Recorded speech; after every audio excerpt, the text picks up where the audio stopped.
So first things first, let me just say this. We are holding each other's hands during this video, okay? We're holding each other's hands during this video. We are sisters locking in together, sharing the ups, the downs, and the lessons learned. If you've ever wondered why your roller set isn't coming out the way my roller set comes out, this video is for you. Because y'all been tagging me in your roller set videos and content, and I see so many critical mistakes happening, and I wish I could jump through the phone and just stop you in your tracks before you go any further, because these are little fixes that can make a world of difference. So I'm gonna be pulling up y'all's videos. Okay, we're pulling up y'all's videos today. I'm gonna put y'all on blast, not to put you on Front Street, but to simply get some community support and mutual encouragement on how we can do these roller sets better. Now, if you don't know me, this is your first time being on my channel. Hi, I'm Jade. I am a mom, a wife, a hair enthusiast, okay? I am a self-proclaimed kitchen beautician, and I'm simply somebody who has loved exploring all things hair over the last long time I've been on YouTube, okay, child? And so we are entering into our straight natural hair journeys over here, okay? I've been roller setting my own hair. I taught myself how to roller set when I was a kid and then picked it back up a couple years ago, and it has literally like been chef's kiss, changed my life. I love my hair these days. I had a big chop about 2.5 years ago. Can you believe that I big chopped 2.5 years ago? Crazy, okay? The amount of growth, the amount of thickness my hair has, like my hair has truly transformed, and I truly credit it to my roller set journey. Now, there's a lot of us that are on a straight natural journey. I'm so here for it because a lot of us only wanted freedom out of our hair. Like at the end of the day, going natural was all about just being able to do what we want to do with our hair instead of feeling like everybody's trying to tell us how to wear our hair, okay? So if you are somebody who is just trying to explore and find a new style to really lock in this year and beyond, stick with me, okay? Give a roller set a try because yes, we can blow out our hair. Yes, we can do silk presses, but y'all, silk pressing all the time and blowing your hair out all the time does cause a bit of damage, okay? And so we have to just be smart about these things, which takes some unlearning and relearning as we navigate this journey together. So that's all I'm here to do. I'm just here to share the things that I've figured out, things that I've researched, things that I've asked my hairstylist about, things that I did wrong, things that I've done right. It's all here for you. So lock in with me, stick with me, subscribe to the channel, like this video, share with your friends, okay? Because a lot of us, okay? I don't know about you, but I'm 34, okay? I'm in my 30s. All right, I've been around. I did my wash and go for a decade or so or more, okay? And now I'm in my mom era. This is my mom hair, okay? This is my cutie mom hair, all right? Still got it, still fine, mom hair, okay? So I'm trying to get you there, all right? We're gonna get there together. But this is a video where I'm going to be showing you and talking through some of the reasons why some of these roller sets didn't work out and some feedback that hopefully will help you in your next roller set session. So let's get into it. First off, how do we feel about the lighting and the setup in this video? Usually I film at a different time of the day, but it is getting darker earlier. It's the winter. Well, it's fall, technically about to be winter. You know, it's that like when it gets dark at like 5 o'clock in the afternoon. Yeah, we're in that time of year. So usually when I have my sunlight, I don't have it today. It's also an overcast. So we got a little moody, warm vibe going on today. Let me know how y'all feel about it. I kind of like it. Now, if you're looking at me like, Jade, I don't have your hair texture and roller sets only work for women that have hair like you, that is not correct, okay? That is a myth, okay? We're debunking that myth in this video because let me tell y'all first, before we even get into my critiques and feedback and tips and tricks and stuff on these roller sets, I'm gonna put in a couple or a few different hairstylists right here that y'all can follow on Instagram and TikTok that are literally showing you the range and the possibilities and the limitless of a roller set because they're showing you on all different hair types, okay? From kinkiest, curliest 4Z hair to the smoothest 2A, 3A, you know, look, Some of us not even into hair typing, and that's a whole thing for another day. But if you want to see a variety of different hair textures using these rollers, the tension rollers that I prefer to use on my hair, but you can use the magnetic rollers. I go over all of this stuff actually in my roller set and go guide. If you have not gotten that yet, it's free. It's super easy to follow, has all my product recommendations, where you can get the rollers I use, and all sorts of stuff. But I want to share these stylists with you specifically because they show you what is possible, because a lot of people don't realize how amazing roller sets are and how they can really be used on all hair types. Obviously, results will vary, but you can really get amazing results with all different hair textures if you do the right pivoting and the right product combinations and the right hydration treatments and all that kind of stuff without damaging your natural hair texture. Because that's the goal, right? If you are a straight natural, that means we want to keep our curls intact, but also wear our hair in a predominantly straight style because it's easier to maintain, less time consuming, and just a little bit more predictable than manipulating our hair constantly into twist outs, wash and goes, and all the other things. So let's talk about prep problems before the rollers go in. Mistake number one is you're not washing your hair enough. And I'm not saying like how many times you wash your hair over a month or 2 months or whatever. I'm talking about, are you thoroughly cleansing your hair enough to get all of the product residue from your heavy creams and your gels and all of that stuff, your edge controls, getting all of that stuff off of your hair before you go into your roller set. I have seen some girls on the internet and on social media posting their roller sets, and I'm like, oh my gosh, her hair looks so heavy. Like, we don't want heavy hair. I mean, at least I don't want heavy hair. I don't want hair that looks super oily. That's what I'm trying to avoid. I'm trying to avoid that.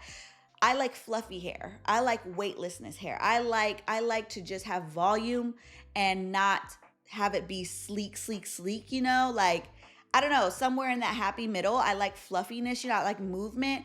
And I see girls who are doing roller sets, and when they're taking down their rollers, it's like it's so shiny, so heavy. And that means that probably there's some product residue from like oils or product from before you roller set your hair that's still on your hair that hasn't been thoroughly cleansed out. Or you're using too many products, too much product when you're actually doing the rolling. So these are things that really come into play and really can change the way your roller set comes out. But especially making sure, like for me, I always do a double shampoo. I do a clarifying shampoo before a roller set, and I do a hydrating shampoo before a roller set. It's basically the same prep you would do before a silk press or a blowout. You want to make sure your hair is super duper duper clean before going into your roller set. The next thing that people are not doing is a deep conditioning treatment or glossing treatment before roller setting. Now, look, you may not always have time to do a steam treatment or to do, you know, all the things, but you got 5 minutes. You got 5 minutes to let a conditioner sit on your hair, or 5 minutes for a glossing treatment that you can do in the shower. There's a living proof one that I really like. It's an in-shower treatment. It's a gloss treatment. Just adds a ton of shine to your hair. That really does make an impact on your overall results, especially because you want your hair to be super hydrated before you start rolling it, because you need your hair to stay somewhat damp and wet when you're actually rolling it in the rollers so that it will stretch correctly and that you don't have like dry pieces or frizzy pieces as you're putting your rollers in. And we're going to talk about this more in a minute, but like using the wrong combinations of hair products before you put your roller in is the biggest pitfall. I cannot tell you how many different combinations of hair products I tried, okay? When I first started roller setting my hair, I was using creams, I was using foams, I was using liquid glazes, I was using serums, I was using so many different things trying to figure out what worked best for my hair and also what was it gonna do. Like sometimes I would use products thinking that I could skip the direct heat step, but then my hair would revert back so fast or it wouldn't stay straight or whatever. I would always have issues, you know what I mean? So that's something that will be somewhat of a trial and error for you. But I will say this, I feel like for me and what I've seen work for a lot of people is simply finding a spray leave-in conditioner that you can use in conjunction with a lot of water and a humidity spray, okay? A humidity spray that is going to block humidity for a long period of time. You don't want a humidity spray that's only going to work for 24 hours or 72 hours. You want a Color Wow or a Marc Anthony stays in your hair for 3 to 4 washes type of humidity blocker, because you want it to last. Like, we're not doing all this work for your hair to frizz up in 2 days. Like, absolutely not. We need the hair to stay right for the whole duration of the time we're wearing it. And then when we wash it, it goes back to our curls and we can do it all over again. Like, we need the humidity blocker. Okay, so my go-to is always Color Wow Extra Strength. So make sure you are getting the extra strength one, because the regular one says that you can't mix it with other products, which I think is odd because the extra strength one doesn't say that.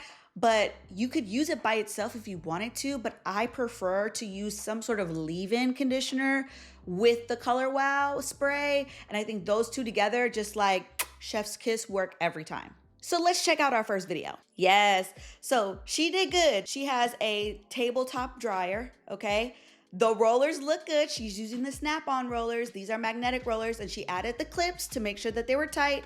And as she's taking her rollers down, it looks really good. Even though she's got a little bit of curl still texture at the top of her roots, we can take care of that. So let's see how she does.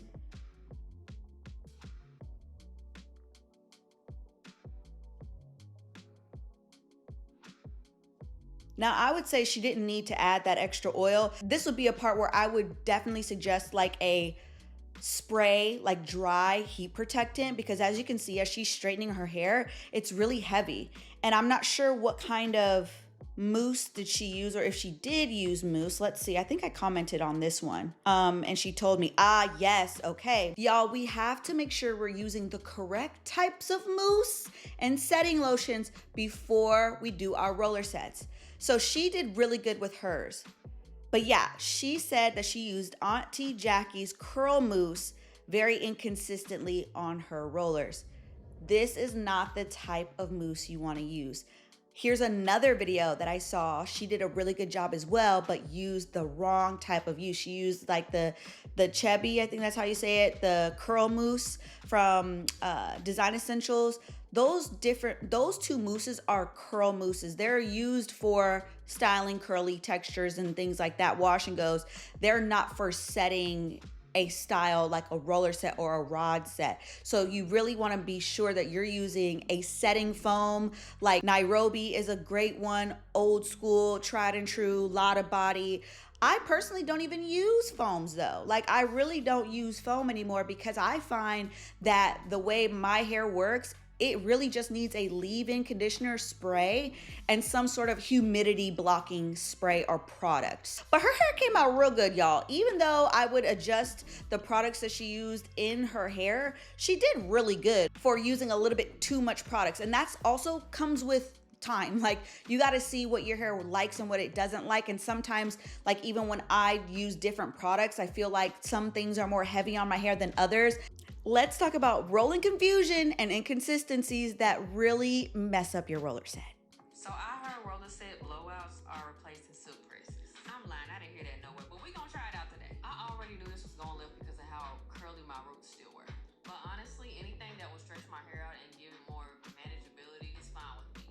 And I didn't add any product but leave-in because they said not to, so I know I gotta add a little heat to it. So of course I had to bust out the Opal finishing silk. Not me wasting product everywhere. Typical Jade. So Pause. This is a mistake that I see a lot of us making, is not making sure that we have gotten our parts and our rolling technique down. The first issue with Jada here is that your sections are not equal and even. I can tell from the beginning that your rollers are not even secure to your scalp, and this is a huge thing. When your sections are not equal, then you're gonna have inconsistency in how quickly or how slowly your hair dries in those rollers. The next thing is incorrectly placing and securing those rollers once you've rolled them, okay? Because you need to make sure your rollers are tight, okay? They need to be tight, okay? They cannot have a little bit of looseness. I know whenever we do rod sets and things like that with our natural texture, that we can get away with having a little bit of give. give whenever you're using flexi rods and perm rods and stuff like that. But with roller sets, and if you're trying to get a smooth look, you really want to get those rollers as tight as possible whenever you're rolling your hair. So if you tend to get puffy roots or frizzy roots, this is the part where that's probably coming into play, because even when you keep the rollers tight as you're rolling, but then you secure it and it kind of loosens a little bit at the top, that's an issue, okay? That's why I really like using the tension rollers with the pins, because I can really secure that to my head. But also, if you don't have the pins and you don't use tension rollers, that's okay. You simply need to get clips, like duck clips, like those small silver clips to secure the roller. Even if you're using like a snap-on magnetic roller that has a cap on it, you may still want to use a clip just to make sure that your hair is staying completely tight in that roller and not kind of like wiggling a little bit or falling off before you want it to fall off. Also, since we're talking about rolling technique here, let's talk about the size of roller that you want to choose. Now, this is really not a huge deal if you have like mid-length or longer hair. Really, this is more for the girls that have short hair. Maybe you have bangs, maybe you have some breakage around the perimeter of your hair, so you've got like shorter areas than the other like areas in the back of your head, things like that.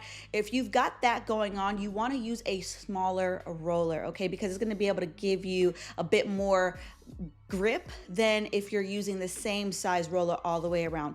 Also, if you use a smaller roller, you're going to get a tighter curl. If you use a larger roller, you're going to get a bigger curl. So if you're somebody who's like trying to maybe skip the heat styling step after the rollers that I do, then this is something you're really going to need to pay attention to, because it's going to affect the way the overall look comes out. But also, even if you are doing the adding a flat iron after the fact or using a blowout brush or something to finish off your style with a direct heat step, then you still want to pay attention to the rollers that you use, but it won't matter that much because you're going to be able to manipulate that curl anyway and reshape it into however you want it to be. So especially if you're using a flat iron, you can just flat iron in one pass that section with that smaller roller out and then reform it around a rod, overnight blowout rod, or pin curl it bigger, or put it in a bigger roller with a larger section to set it again. There's lots of different styling options, and that's what I love about roller sets. It's like there's so many possibilities of how you can style your hair after the fact. But yeah, if you're talking about puffy roots or your hair isn't dry consistently all around, definitely take a little bit more time in sectioning your hair and making sure that those rollers are really snug on your head and you can feel that they're still having tension when it's completely done before you go underneath the dryer. At this point, I'm just living on a hope and a prayer. And I still wanted the blowout look, so I was like, ooh, I can use my little heated roller brush. And you see how she's using that thermal brush to blow out her hair or use as a direct heat step after the fact. That's why the roller size doesn't really matter as long as you can get it tight on your head. You can fix it, okay? We can fix it if you have some puffiness or some frizziness or some curl reversion. We can always fix it at the end. Overall, I think these results look really good. Now for drying disasters and unrolling regrets. This is something I scream, I feel like, at the rooftops every time I do a video or a post about roller setting, which is on your hair. It also is the same type of damage you get whenever you do too many like slick back buns or really tight styles and things like that. That's mechanical damage. Now, the other big mistake that is happening here with the drying process is you are using a